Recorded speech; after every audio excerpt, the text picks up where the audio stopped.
Following the UK's decision to leave the EU, some people in the process of buying new homes are thinking again about whether to go through with their purchases. As well as worries about their own job security, there is also the fear that house prices may be set to fall.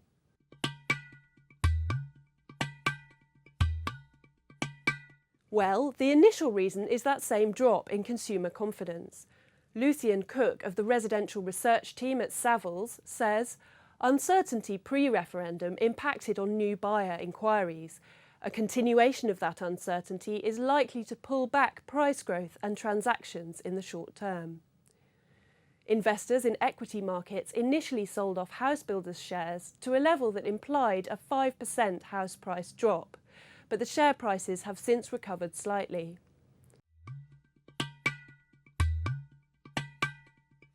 Adam Chalice at JLL says that prices may return by the end of this year to where they were at the start, then fall by 3 to 5% in each of the following 2 years.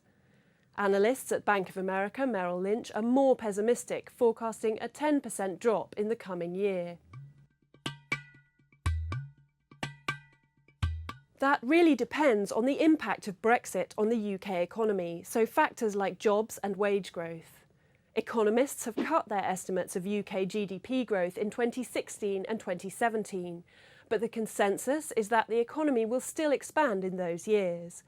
But it's hard to issue forecasts when no one knows what Brexit will look like. So the initial drag on what had been buoyant house price growth is likely to be simply the size of those unknowns. Well, I think the first thing to say is that some business people will have woken up this morning and been very, very happy. There was no monolithic voice in the business community. A lot of Britain's largest businesses,